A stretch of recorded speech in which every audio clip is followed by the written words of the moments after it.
I finally bought a Suzuki. This is the first ever Suzuki that I bought, and this is a GS550 from 1977. And I honestly wasn't trying to find one of these. I was actually trying to find a 750, but this one came up and it was too good of a deal to pass up. Of course, the GS750 was the first ever 4-stroke produced from Suzuki and was the bike that had the motor that went into the GSX-R, but this was like the little version of it, similar to the Honda CB550. This bike has a dual overhead cam, 4 carburetors, and I picked this bike up very, very locally, about 10 minutes away from my house, and I woke up and I'm like, there's no way that this can be real, and there's no way that it runs and rides. And I said, you know what? Let's do it. This bike is a little rough around the edges and it definitely needs a little bit of cleanup, but with a little bit of love, I think we can make it into a pretty nice bike. Now, this right here says GS550E. This is not a 550E. This is just the 550. The 550E has a couple of different things. The exhaust is different. The gauge is a little bit different, but the biggest thing about it, it does not have spoked wheels. They have cast wheels on the E, and this one has the spokes, which I actually prefer. I've seen a few GS750Es for sale. I want a regular GS750 from 77, but I just haven't found one, and this came up, and I'm like, you know what? Let's do it. I thought the first running 2-stroke I would buy would be a Suzuki, and I thought the first Suzuki I would buy would be a 2-stroke, but it turns out that this came up, and yeah, I mean, I just had to have it, right? I really don't know what the plans are for this bike, but we are definitely going to need to clean it up. It's overall probably like a 4 out of 10 right now, and I think with just a little bit of love we can bring that up to like a 6 out of 10. It does have a little bit of rust happening on the tank here. The seat is a little torn up, but it's okay. The paint's in like decent condition. It's a good used bike with 22,000 miles on it. The fender in the front has been chopped. The indicators are wrong. The mirrors are wrong. It's missing the ball on the end of this here. The clutch grabs a little too early. It looks like the bike was semi like dropped on this side, but I think that maybe it fell in the garage onto the wall or something. And apparently she's been sitting for some years, but there are some good and positives. These front fork seals were resealed not too long ago, about 3 years ago, and the carburetors have completely been gone through, and she runs really, really good, to be honest with you. I mean, if we come here and we just pop it into life, I mean, she's ready to go. It also sounds pretty good. The bike's still a little cold.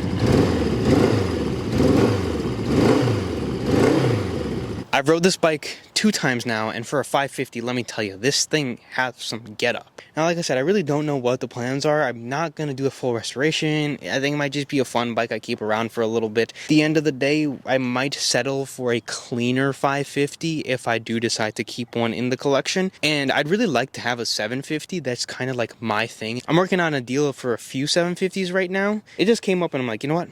We're going to try it out. I'm going to ride this bike a little bit, enjoy it, and kind of get my thoughts and collect everything that I think about the bike and come to an executive decision. Why do I have the bikes that I have? I don't know. I like keeping them and I like looking at them, I guess. And this is one of those. I think it's a really good looker. I mean, from about that far away, I bet this thing looks really, really clean. Up close, it's a little rough, but I bet from there it looks really good. The tank does have some rust spots, like I was saying, but the inside of the tank is pretty clean. It's a weird bike because this is the first ever Suzuki I've owned, like I said.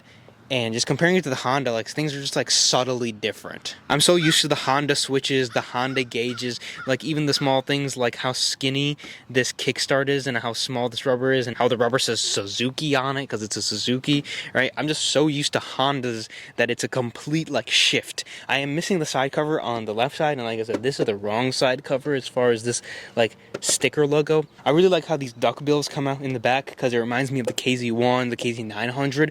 Kawasaki did this. Suzuki copied Kawasaki like to a T back then. It was so bad that Suzuki engineers actually at one point said that they basically copied the Kawasaki motors, and in order for them not to look absolutely identical, they actually had to change the cam covers to differentiate themselves from Kawasaki at the time. Otherwise, they would have just looked exactly the same. Like the whole bottom of the engines looks exactly like a Kawasaki. Now, they produced the 550 longer than they did the 750. This bike has a gear indicator and everything like that, but I think these things are better talked about on the road.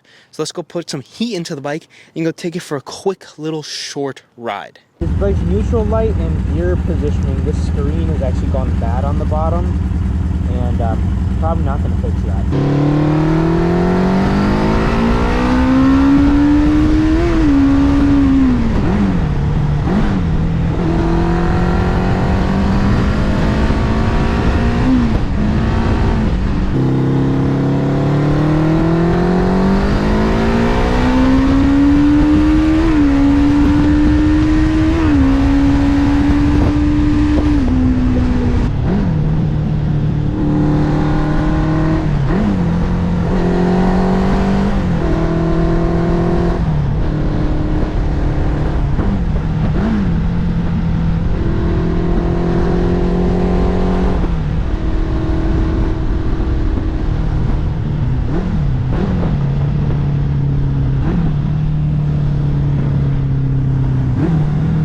all those things being said, that's all I have for this video. If you guys did enjoy, leave me a like, subscribe to the channel as always, and I will see you guys in the next video where maybe we clean this thing up just a little bit.